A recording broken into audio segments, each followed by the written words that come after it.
कहा जाता है कि ज्यादा ताकत बड़ी जिम्मेदारी लेकर आती है। भारत के संदर्भ में देखें तो भारत भी G20 का अध्यक्ष बना हुआ है। बीते साल से भारत G20 का अध्यक्ष है, यानी कि उसके पास एक ताकत है। ताकत किस तरह की है कि वह एजेंडा तय कर पा रहा है कि इस बार शिखर सम्मेलन जो होने वाला है उसमें एजेंडा क्या होगा, उसमें मुख्य भूमिका भारत ही निभा रहा है।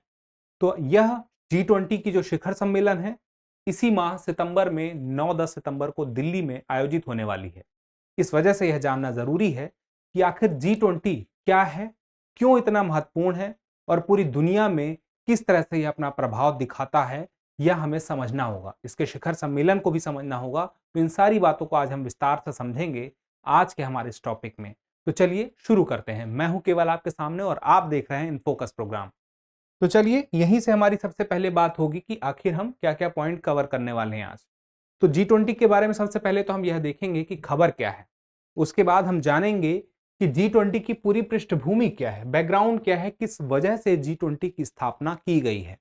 उसके बाद हम देखेंगे कि G20 का परिचय क्या है, यानी कि G20 की स्थापना के साथ साथ उसकी जो बैठक शुरू हुई, उसकी बैठक के साथ साथ उसकी कार्यप्रणाली क्या है, उसके सदस्य देश कौन कौन से हैं, इसके अलावा उसका मुख्यालय कहां पर है, अगर है तो कहां पर है।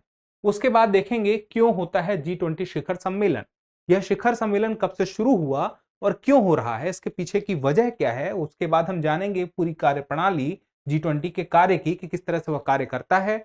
उसके बाद भारत की जो अध्यक्षता है इसके मायने क्या है, क्या मुद्दे हो सकते हैं इस बार के शिखर सम्मेलन में भारत की अध्यक्षता के दौरान। और उसके बाद हम देखेंगे कि G20 का जो 18वां शिखर सम्मेलन है उससे जुड़ी हुई कुछ अन्य जो महत्वपूर्ण बातें हैं, और अंत में आगे की राह क्या हो सकती है इस मामले में, और अंत में एक अभ्यास प्रश्न। तो चलिए एक तरफ से देखते हैं। सबसे पहले हम देखते हैं खबर क्या है।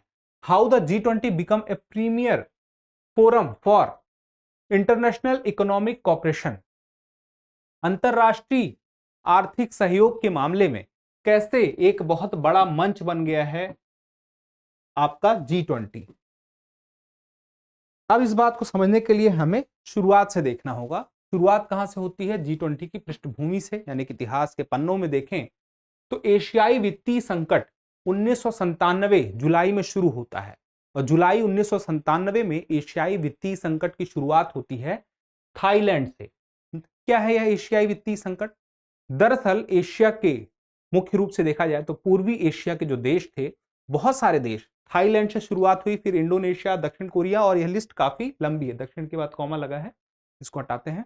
अब यहां पे देखने वाली बात यह है कि थाईलैंड ने क्या काम किया। इसने काम यह किया कि अपनी मुद्रा का अवमूल्यन कर दिया। मुद्रा का अवमूल्यन क्या होता है? जैसे कि मान लीजिए उदाहरण के तौर पर अभी आपको 80 रुपए में $1 मिलता है, लेकिन आपको कुछ समय बाद 100 रुपए में मान लीजिए $1 मिलने लगे। यानी कि आपकी जो मुद्रा है, जो भारत की मुद्रा है रुपए, उसकी कीमत गिर गई। तो $1 में जहां 80 रुपए आ रहे होंगे, उसके बाद अगर मुद्रा की कीमत गिर रही है तो $1 में जब 100 रुपए आ रहे हैं, इसका मतलब कि कितनी गिरी कि 20 रुपए जो है ज्यादा प्राप्त हो रहे हैं $1 से। तो डॉलर की वैल्यू बढ़ी दिख रही है। तो इसी तरह से थाईलैंड ने क्या किया, अवमूल्यन कर लिया। वहां की सरकार ने खुद से ही अवमूल्यन कर लिया। ठीक है।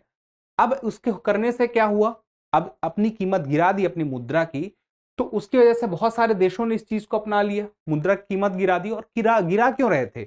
अपने मुद्रा की कीमत गिराने के पीछे इनका लक्ष्य था कि हम ऐसा करेंगे तो हमें विदेशी निवेश ज्यादा मिलेगा। लेकिन लगातार एक पूरा पैटर्न हो गया, जब पूर्वी एशियाई देश इस तरह से करने लग गए तो निवेश आने की जगह हुआ यह कि वहां की अर्थव्यवस्था ही चरमरा गई और निवेश भी नहीं आया। और ऐसी स्थिति में उबरने के लिए फिर जो वर्ल्ड बैंक है, IMF है, उनके द्वारा इन्हें सहयोग किया गया, इनको बचाने की कोशिश की गई और बड़ी मुश्किल से ये बच पाए। लेकिन इससे एक बात समझ में आई कि कुछ ऐसा समूह होना चाहिए, जैसे G7 समूह पहले से मौजूद था, उस तरह का कोई समूह हो जो इन देशों को भी दिखा सके, एक बड़े मंच पर इनकी वित्तीय स्थिति को भी समझा सके, उस हिसाब से भी एक कुछ एजेंडा तय करवा सके वैश्विक अर्थव्यवस्था के आधार पर। तो G7 की अगर हम बात करें तो इसकी स्थापना 70 के दशक में हो गई थी। 1975 में इसकी पहली बैठक हुई थी G7 की, जिसमें कि कनाडा लास्ट में जुड़ता है। 1976 में उस वक्त G6 था, फिर G7 हुआ, फिर 1997 में G7 G8 भी हो गया था, जो 2014 तक G8 के नाम से भी जाना गया। G8 मतलब ग्रुप ऑफ 8, अभी G7 का मतलब ग्रुप ऑफ 7। 2014 में रूस को, जो कि 1997 में शामिल हुआ था, उसे वापस से हटा दिया गया, तो फिर से G7 हो गया। तो यह जो G7 है, कैसे देश थे? G7 में आपका था America, Britain, France, Italy, Germany, Japan, Canada. ये सारे के सारे देश वो थे जो विकसित थे, इनके पास पैसे की कोई दिक्कत नहीं थी और यह काफी आगे थे बाकी देशों की तुलना में। बाकी अविकसित और विकासशील देश थे, तो उनकी तरफ से कोई नहीं था। तो ऐसे में जरूरत हुई कि कम आय वाले देशों का भी एक संगठन बने। तो 1999 आता है और 1999 में G20 की स्थापना होती है। और यह जो G20 था, यह इस आधार पर बनाया गया था कि जो ग्लोबल साउथ देश हैं, ग्लोबल साउथ का मतलब क्या हो गया? वही देश जो कि विकसित नहीं है। आप देखेंगे तो ग्लोबल नॉर्थ में हम किसको शामिल कर सकते हैं? अमेरिका हो गया, यूरोप के देशों की हमने जो बात की अभी, G7 वाले देश। इसके अलावा हमने देखा कि ये जो ऐसे देश हैं, इन्हें दिक्कत नहीं है अर्थव्यवस्था की दृष्टि से, ये काफी मजबूत है। लेकिन जो ग्लोबल साउथ है, जो अविकसित देश हैं, जो विकासशील देश हैं, वो कौन कौन से हैं? मुख्य रूप से अफ्रीका में देखने को मिलते हैं, एशिया में देखने को मिलते हैं। तो ऐसे में इनके लिए, इनको ध्यान में रखकर एक G20 समूह बना, क्योंकि यह एक डिमांड समझ में आ चुकी थी आने वाले समय के हिसाब से और चुनौतियों को देखते हुए कि भविष्य में और भी चुनौतियां आ सकती हैं। तो एक वैश्विक जो अर्थव्यवस्था है वह बेहतर हो सके, उसके लिए एक मंच की तरह यह कार्य करेगा। यह वैश्विक अर्थव्यवस्था में क्या मुद्दे हो सकते हैं उसको तय करने का कार्य करेगा। तो यह तो 1999 में बन गया और 1999 से G20 देश जो बने, G20 में कौन कौन? 19 देश हैं प्लस एक क्या है? आपका यूरोपियन यूनियन है। तो आपसे कोई पूछे कि G20 में कितने देश हैं, तो आप बताएंगे 19 देश हैं। 20वां क्या है? 20वां यूरोपियन यूनियन है। अब यहां पे एक और बात आती है, शिखर सम्मेलन की शुरुआत कब से हुई? देखिए 1999 से तो क्या हुआ कि जो वित्त मंत्री थे, उसके अलावा जो केंद्रीय बैंक के गवर्नर थे हर देश के, उन्हीं की बैठकें आपस में होती थी। लेकिन शिखर सम्मेलन का मतलब है कि राष्ट्राध्यक्षों की बैठक। तो राष्ट्राध्यक्षों की बैठक शुरू हुई 2008 में और इसके पीछे भी एक बड़ा कारण था। एक वैश्विक आर्थिक संकट जब उनके सामने आया दुनिया में, तब लगा कि वैश्विक शिखर सम्मेलन की, एक G20 के शिखर सम्मेलन की जरूरत है। इस पर भी हम आगे चर्चा करेंगे। पहले हम थोड़ा सा समझ लेते हैं कि G20 का एक बेसिक परिचय आपको हो जाए। स्थापना 1999 में हुई और जैसा कि मैंने बताया, पहला शिखर सम्मेलन 2008 में हुआ। राष्ट्राध्यक्षों की पहली बैठक 2008 में हुई। मुख्यालय या तो कहें सचिवालय इसका कहीं पे है? तो नहीं, इसका कोई मुख्यालय या सचिवालय नहीं है। अध्यक्ष कौन होता है इसका? या कोई एक देश है या बदल बदल के होते हैं? तो इसका अध्यक्ष ट्रोइका के हिसाब से तय होता है। अब ये ट्रोइका क्या है? ट्रोइका का मतलब यह होता है कि वर्तमान में जो देश अध्यक्ष रहेगा G20 का, और एक साल पहले जो अध्यक्ष था और आने वाले साल में जो अध्यक्ष होगा, इन तीनों को मिला के बनती है ट्रोइका। इस ट्रोइका में होता यह है फायदा कि जो अध्यक्ष था, जो है और जो होगा, तो जो है उसको इससे पता चलता है हा वाले से कि कार्य को कैसे आगे बढ़ाना है, और जो होगा है, होने वाला है, उसको है वाले से पता चलता है कि कार्य को कैसे आगे लेकर जाना है। तो एक फ्लो बना रहता है काम का आसानी से होने का। अब देखें तो G20 का जो इतना महत्व हम बार बार बता रहे हैं, तो उसमें देखिए उद्देश्य के हिसाब से तय हो जाता है महत्व कि मध्यम आय वाले देशों को शामिल किया गया, क्योंकि G7 में तो आपको मैंने बताया सारे विकसित देश थे। तो मध्यम आय वाले देश शामिल हुए तो वैश्विक वित्तीय स्थिरता को सुरक्षित करना आसान हो गया और यही लक्ष्य था कि वैश्विक वित्तीय स्थिरता को सुनिश्चित किया जा सके। थाईलैंड में मुद्रा का अवमूल्यन होता है, उसके आसपास के देश अवमूल्यन करते हैं, उसका प्रभाव पश्चिम तक जाता है, पूरी दुनिया में जाता है। क्योंकि 1990 के दशक के बाद जब हम देखते हैं साम्यवादी जो एक गुट था, जिसके लिए प्रमुख देश कौन था? सोवियत संघ, उसका विघटन हो चुका था। तो उस विघटन के बाद की स्थिति ऐसी बनी कि ये सारे देश अपनी अर्थव्यवस्था को संभाल नहीं पा रहे थे। संभालने के लिए क्या करना चाहिए इन्हें समझ में नहीं आ रहा था। उसी में एक नीतिगत निर्णय ये लेते हैं, क्या? अवमूल्यन का, जिसकी वजह से काफी दिक्कत इन्हें आती है और उसका प्रभाव पूरी दुनिया में आता है, क्योंकि आप देखें तो ग्लोबलाइजेशन का जमाना था। तो ऐसे में अब वैश्विक वित्तीय स्थिरता बनाने के लिए बहुत सारे देश, जो प्रमुख देश हैं दुनिया भर के, उनका जब तक मंच नहीं होगा तब तक वो मिलकर तय नहीं करेंगे किस प्रकार से अर्थव्यवस्था को दुनिया में चलाना है, बढ़ाना है या स्थिर रखना है, तब तक बात बनेगी नहीं। आगे देखिए, दुनिया की 2/3 आबादी को यह G20 समूह जो है कवर करता है। यानी कि 2/3 से ज्यादा ही 66% से ज्यादा आबादी इस G20 समूह में ही हमें कवर करने को मिलती है। वैश्विक जीडीपी का, पूरी दुनिया की अगर जीडीपी निकाला जाए तो उसका 85% सिर्फ G20 से ही हम देख सकते हैं। तो अपने आप में देखा जाए तो यह आंकड़ा भी बहुत बड़ा है, और पूरी दुनिया में जितना व्यापार होता है उसका 75%, तो यह आंकड़ा भी काफी बड़ा हमें दिखाई देता है। अब सदस्य देशों की बात करें तो बहुत सारे सदस्य देश हैं, लेकिन ये सदस्य देश हम G7 से शुरू करते हैं तो आपको अच्छे से समझ में आएंगे किस प्रकार। G7 में जैसे मैंने आपसे बताया, Canada, France, Germany, Italy, Japan, UK और यूनाइटेड स्टेट्स, ये 7 देश थे। फिर मैंने आपसे बताया कि 1997 में रूस शामिल होता है, G8 बनता है, ग्रुप ऑफ 7 से ग्रुप ऑफ 8 हो जाता है। 2014 में फिर ये हट जाता है। लेकिन अब G20 को देखें, G20 जो 1999 में आया था, तो ये सारे देश जो G7 और उसके साथ साथ हम देखें G8, रूस को भी अगर मिला लें, तो ये सारे देश तो शामिल हैं ही, मतलब वो सारे विकसित देश तो हैं जो G7 वाले, जो हमें G20 में देखने को मिलते हैं। साथ ही मध्यम आय वाले Argentina, Australia, Brazil, China, European union, India, Saudi Arabia, Mexico, Indonesia, south Africa, south Korea और टर्की, ये सारे के सारे इसमें शामिल हैं। और कुल मिला के अब G20 कुछ इस तरह से देखने को मिलता है।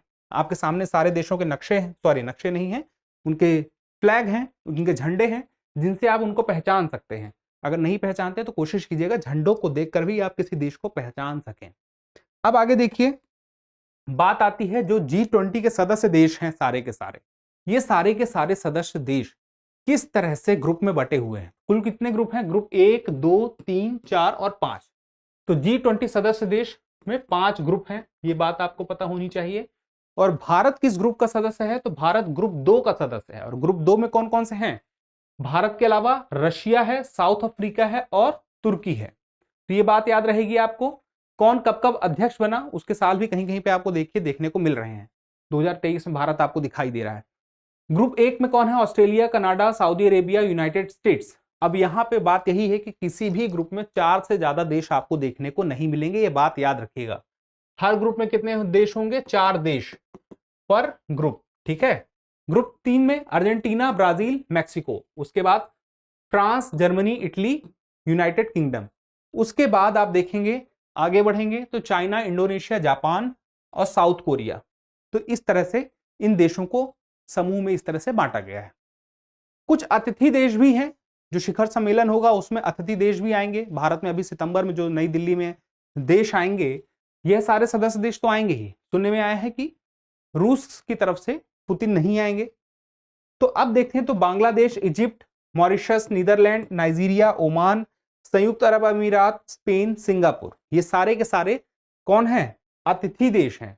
और स्पेन को अगर आप देखें, ये स्पेन है, तो स्पेन जो है यह स्थायी सदस्य नहीं, स्थायी अतिथि देश है। यह बात भी आपको पता होना चाहिए। अब देखिए क्यों होता है G20 शिखर सम्मेलन।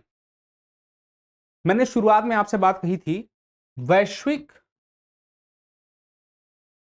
आर्थिक सहयोग की। तो वैश्विक आर्थिक सहयोग का मंच यह बन गया कब? अपनी स्थापना के बाद से ही, लेकिन यह मंच अपना विस्तार पाता गया साल दर साल। शुरुआत में अगर हम देखें तो पहला सम्मेलन हुआ था दिसंबर 1999 में जर्मनी की राजधानी में हुआ था। कहां है जर्मनी की राजधानी, क्या है पता ही होगा आपको। पहला शिखर सम्मेलन नवंबर 2008 में हुआ। नवंबर 2008 में कहां पे हुआ? अमेरिका में हुआ, वॉशिंगटन डीसी में हुआ। अध्यक्षता इस वक्त किसके पास थी? जाहिर सी बात है जहां हुआ वहीं अध्यक्षता थी अमेरिका के पास थी। तो यह पहला शिखर सम्मेलन था, मतलब राष्ट्राध्यक्षों की पहली बैठक थी। और 2008 में ही क्यों हुई? क्यों होता है G20 शिखर सम्मेलन? हमारा यह जो टाइटल है वह इसी से पता चलेगा, क्योंकि 2008 के पहले शिखर सम्मेलन नहीं हो रहा था, यह सिर्फ सम्मेलन था। यहां पे कौन थे? यहां पे थे वित्त मंत्री और केंद्रीय बैंक के गवर्नर सदस्य देशों के। लेकिन 2007 से 9 के बीच का समय था जहां पे वैश्विक आर्थिक समस्या देखने को मिलती है, आर्थिक संकट सामने आता है। और यह 1929 के बाद दूसरी बार ऐसा हुआ था। 2008 के आसपास का ये जो समय था जो वित्तीय संकट लेकर आया था वैश्विक स्तर का। यहां पर अगर हम देखें तो अब ऐसा कोई भी, जैसे यूरोपियन यूनियन का उस वक्त अध्यक्ष था फ्रांस, तो फ्रांस के माध्यम से यह सुझाव दिया गया कि हमें दुनिया में ऐसे देशों के समूह से बात करनी होगी जो मध्यम आय वाले देशों का समूह। ऐसे में G20 दिखाई दिया, लेकिन तब तक वहां के राष्ट्राध्यक्षों की बैठक शुरू नहीं हुई थी। तो अमेरिका ने यहां पे पहल की, अमेरिका के राष्ट्रपति ने 2008 में, और उनकी पहल के माध्यम से राष्ट्राध्यक्षों की बैठक हो सकी, जिसमें यह तय हो सका कि जो उस समय की समस्या है, किस तरह से कुछ देशों को आर्थिक सहायता दे दी जाए जिससे हम वैश्विक आर्थिक संकट से, वित्तीय संकट से निकल सकें। तो कुछ देशों को किस प्रकार से सहायता की जाए, सहायता करने के लिए एक मंच था जहां पर डिस्कशन हो सकता था। तो वो सारी प्रक्रिया इस G20 शिखर सम्मेलन के माध्यम से हो सकी। तो अपने आप में यह देखा गया कि पहला शिखर सम्मेलन जब करने की जरूरत थी G20 की, उस वक्त G20 मौजूद था। यानी कि G20 की जब जरूरत थी उस वक्त G20 अपने सही समय पर सही जगह पर मौजूद दिखाई देता है। तो यह अपने आप में एक बड़ी बात थी। और इससे फिर तय हुआ कि अंतरराष्ट्रीय आर्थिक सहयोग के लिए तो यह एक बहुत अच्छा मंच है ही। इसी हिसाब से फिर हर साल बैठकें होने लग गई। बाद में बहुत सारे मुद्दों पर, एक जितने भी अहम मुद्दे थे, आतंकवाद था, मानव तस्करी थी, ग्लोबल वार्मिंग थी, अब देखें तो स्वास्थ्य का मुद्दा एक बड़ा मुद्दा है, और भी जितने बड़े बड़े मुद्दे हैं उन पर एक राय बन सके जिससे कि एजेंडा तय हो सके। जब एजेंडा तय हो पाएगा तो सारे देश उसी दिशा में मिलकर कार्य कर सकेंगे। इस बात का ध्यान रखते हुए एक समन्वय दिखाई दे, उसके लिए यह एक बहुत ही बेहतरीन प्लेटफॉर्म लगा। इस वजह से इसका हर बार शिखर सम्मेलन हमें देखने को मिलता है। अब G20 की कार्यप्रणाली क्या होती है? इस शिखर सम्मेलन के पहले हर साल भर एक पूरी की पूरी कार्यप्रणाली देखने को मिलती है, उसको हमें समझना होगा। जैसे भारत में भी अभी G20 शिखर सम्मेलन हो रहा है, तो इस शिखर सम्मेलन के पहले की तैयारी बहुत पहले से चल रही है। कब से चल रही है? पिछले साल से चल रही है। कैसे चल रही है कि G20 अध्यक्षता के तहत एक वर्ष के लिए G20 एजेंडा संचालन किया जाता है। मतलब कि राष्ट्राध्यक्षों की जो बैठक अभी होगी सिर्फ 2 दिन के लिए हो रही है, लेकिन वहां पर जो एजेंडा होगा उसके लिए कई बार बैठकें हुई हैं। उन बैठकों के माध्यम से ही तय किया गया है कि एजेंडा ये होगा, सारे राष्ट्राध्यक्ष आएंगे और इन मुद्दों पर बात करेंगे। तो सारी तैयारी पहले से हो गई। कैसे हुई है? जब यह शिखर सम्मेलन का आयोजन होता है उसके पहले साल भर 2 ट्रैक चलते हैं, 2 ट्रैक में काम होता है। G20 के वो 2 समानांतर ट्रैक कौन से हैं? एक तो वित्त ट्रैक है और एक शेरपा ट्रैक। वित्त ट्रैक की बात करें तो वित्त ट्रैक का प्रमुख कौन होता है? वित्त मंत्री होता है, केंद्रीय बैंक का, फिर गवर्नर होता है। उसके बाद शेरपा ट्रैक में कौन होता है प्रमुख? जो राष्ट्राध्यक्ष होता है उसके द्वारा कोई भी नियुक्त उसका प्रतिनिधि होता है। ठीक है, तो राष्ट्र के प्रतिनिधि के द्वारा कोई नियुक्त प्रतिनिधि होगा इसमें। ठीक है, और यही अंतिम रूप से तय करता है, साल भर की जितनी बैठकें होती हैं वही उन बैठकों को देखता है, शेरपा ही देखता है और यह तय करता है कि एजेंडा क्या होगा अंतिम रूप से। और हर देश का अपना एक शेरपा होगा, ऐसा नहीं कि सिर्फ भारत का अपना शेरपा होगा। भारत के पास अध्यक्षता है, भारत का शेरपा है, सबका शेरपा, सब मिलके तय करेंगे। ठीक है, हर किसी का अपना शेरपा होता है। अब यहां पे देखिए, शेरपा वर्ष के दौरान हुई वार्ता का पूरा पर्यवेक्षण करते हैं। ठीक है, अब वर्ष भर हुई वार्ता में जैसे भारत में बात करें तो 60 से अधिक शहरों में 200 से ज्यादा बैठकें हुई हैं, तब जाके हमारा एक एजेंडा क्या होगा तय हो पाया है। अब यहां पे बात आती है, इसके अलावा भी कुछ होता है। तो इसके अलावा एक संपर्क समूह होता है G20 देशों का। तो इन संपर्क समूहों से मतलब क्या है? जैसे G20 देशों के नागरिक समाज है, जो विचार मंच हैं, महिलाओं युवाओं के जो मंच हैं, जो उनके प्लेटफॉर्म है, तो हर देश के G20 देश के सदस्य के सभी जितने देश हैं वो सारे मिलके इस संपर्क समूह के माध्यम से जुड़ते हैं और वे भी अपना एक एजेंडा आगे के लिए तय करते हैं। तो इस प्रकार से हम देखें तो हमें वित्त ट्रैक, शेरपा ट्रैक और एक संपर्क समूह का ट्रैक भी अलग से ये दिखाई देता है, लेकिन मुख्य कौन है? वित्त ट्रैक और शेरपा ट्रैक। शेरपा की जो बात आई है तो अब जान लीजिए कि वर्तमान में अभी शेरपा भारत के कौन है? तो भारत के शेरपा हैं अमिताभ कांत, नीति आयोग के सीईओ भी रह चुके हैं, यह बात भी आपको पता होनी चाहिए। अब भारत की अध्यक्षता कब से कब है, कार्यकाल भी जान लीजिए कि भारत 2023 में अध्यक्ष, यहां पे आपको लिखा हुआ दिख रहा होगा, 22 में इंडोनेशिया, फिर आगे आने वाले साल में ब्राजील होगा 24 में।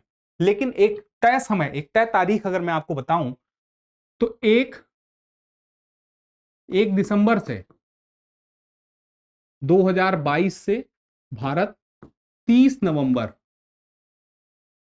2023 तक अध्यक्षता करेगा। ये उसका कार्यकाल होगा। आगे देखते हैं। अब बात आती है G20 भारत की अध्यक्षता से जुड़े हुए जो कार्यकाल की बात, जो मैंने आपसे बता ही दी है कार्यकाल। पहली बार यह सम्मेलन हो रहा है, तो याद रखिएगा पहली बार भारत अध्यक्ष बना, पहली बार अध्यक्ष बन रहा है और पहली बार ही सम्मेलन हो रहा है। कब हो रहा है? 9-10 सितंबर। कहां हो रहा है? दिल्ली में। मुद्दे प्रमुख क्या हो सकते हैं चर्चा में, यह भी पता होना चाहिए। यूक्रेन युद्ध जो अपने आप में बहुत समय से चल रहा है, पिछले साल से सबसे बड़ा मुद्दा है। उसके बाद जलवायु परिवर्तन, हर साल की तरह इस साल भी एक बड़ा मुद्दा रहेगा। उसके बाद भोजन और ऊर्जा की कीमत, इस पर भी चर्चा होगी। ईंधन को लेके, ईंधन के जो अन्य विकल्प हैं वो किस प्रकार से महंगे हैं, उसे कैसे सस्ता किया जा सकता है, इस पर चर्चा होगी।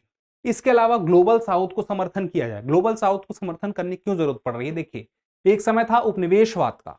उस दौरान क्या होता था, जैसे भारत में उपनिवेशवाद था, ब्रिटिश आए, हमारे ऊपर प्रत्यक्ष रूप से शासन करने लगे, आके यहाँ पे उन्होंने शासन किया। उपनिवेशवाद में क्या है? नव उपनिवेशवाद में क्या है? नव उपनिवेशवाद में ये होता है आज के डेट में, जैसे कि ग्लोबल साउथ के जो देश हैं, जो अविकसित हैं, विकासशील देश हैं, स्पेशली दक्षिण अफ्रीका, एशिया के भी, लैटिन अमेरिका के भी, तो वहां की स्थिति क्या देखने को मिलती है? आर्थिक स्थिति उन देशों की खराब है। तो जिन देशों के पास पैसा ज्यादा है, धन की कोई दिक्कत नहीं है, वे उन्हें आर्थिक सहायता करते हैं। जब वे आर्थिक सहायता करते हैं तो बदले में उस देश की सरकार पर कुछ नियंत्रण स्थापित करते हैं। उस देश की सरकार द्वारा कुछ जो निर्णय लिए जाते हैं उसको वे बदलने की कोशिश करते हैं, और बदल भी देते हैं, क्योंकि आर्थिक दबाव बहुत ज्यादा देकर रखते हैं। तो इस प्रकार का आर्थिक दबाव ना हो, उसके लिए ग्लोबल साउथ को समर्थन देने का भी प्रयास करेगा भारत। ये मुख्य बातें थी। अब भारत ने ही इस बार G20 का लोगो बताया है, नरेंद्र मोदी जी ने यह सबके सामने जाहिर किया था कुछ समय पहले। तो आप देखेंगे यहां पे आपको G20 लिखा हुआ दिखाई दे रहा है। अब यहां पे पृथ्वी बनी हुई है, उसके नीचे आपको देखेंगे तो यह कमल बना हुआ दिखाई देगा, और देवनागरी में भारत, फिर 2023, फिर उसके बाद इंग्लिश में इंडिया लिखा हुआ है। और इसकी जो थीम है, आपसे कोई पूछ ले थीम क्या है 2023 के लिए भारत की अध्यक्षता में, तो वसुधैव कुटुंबकम, one earth one family one future. वसुधैव कुटुंबकम के अंतर्गत ही रहेगा one earth one family one future. महाउपनिषद जो है हमारे देश की एक बहुत बड़ी धरोहर है, उस महाउपनिषद से ही यह निकला है वसुधैव कुटुंबकम, यानी कि पूरी की पूरी दुनिया ही एक फैमिली है। उसी के आधार पर बना है one earth one family one future. ये प्रमुख बातें हैं। और इसके बाद अब बात आती है आगे की राह की। आगे की राह क्या हो सकती है? इस वर्तमान में जो शिखर सम्मेलन होगा और उसके बाद को देखते हुए हम देखें तो जरूरत है कि जो G20 है, G20 IMF यानी कि अंतरराष्ट्रीय मुद्रा कोष, World Bank, World Health Organization, World Trade Organization, इन सब के साथ मिलकर साझेदारी के साथ अगर कार्य करता है तो बहुत सारे मुद्दों पर एक बढ़िया निर्णय निकल सकता है और बहुत अच्छी भूमिका G20 निभा सकता है। वैश्विक सहयोग की दिशा में यह अपनी भूमिका निभा सकता है। साथ में देखें तो जो ध्रुवीकृत शक्तियां हैं, जैसे एक तरफ अमेरिका हो गया या रूस हो गया या चीन हो गया, इन सारी शक्तियों से बात करने के लिए एक मंच बनता है। ये सारे के सारे देश यहां पर दिखाई देते हैं, जिनके बीच में संवाद हो सके, जिससे कुछ निष्कर्ष आ सके किसी मामले में। उसके लिए जरूरी है एक मंच हो, संवाद हो सके। उसके बाद देखें जैसे रूस यूक्रेन संघर्ष पर एक ठोस चर्चा भी हो सकती है। आगे देखते हैं इस पे क्या होता है। उसके बाद भारत की एक छवि भी इस शिखर सम्मेलन के बाद हम देखें तो एक सुलझे हुए नेता के रूप में दिखाई देती है। अगर यह शिखर सम्मेलन अब क्योंकि सफल होता हुआ दिखाई दे रहा है, तो उससे भी एक साख भारत की बेहतर होती हुई दिखाई देती है। उसके बाद देखें तो शिखर सम्मेलन के अंत में, हर बार जब भी शिखर सम्मेलन हुआ है G20 का, अंत में एक संयुक्त घोषणा जारी की जाती है। हर साल का एक ट्रेंड रहा है कि साल जब शिखर सम्मेलन जारी होगा, उसमें अंत में लास्ट में एक संयुक्त घोषणा रहेगी। जो भी एजेंडा तय हुआ था उसके आधार पर यह बैठक किस निष्कर्ष पर पहुंचती है, इस पर एक घोषणा होती है। और इस बार का भी प्रयास यही होगा, भारत यही चाहता है कि अंत में एक संयुक्त घोषणा जारी हो सके, जिससे यह कार्यक्रम पूरी तरह से सफल दिखाई दे। तो हमारा यह सेशन यहीं तक था, और चलने के पहले आपसे 2 सवाल पूछना चाहूंगा, कमेंट बॉक्स में जरूर उत्तर दीजिएगा। पहला सवाल है कि पहला शिखर सम्मेलन G20 का किस वर्ष हुआ था, और दूसरा सवाल है कि G20 का मुख्यालय कहां पर है। आप कमेंट बॉक्स में उत्तर देना ना भूलिएगा। जल्द ही मिलते हैं अगले एपिसोड में, तब तक के लिए स्वस्थ रहें, मस्त रहें और पढ़ते रहें।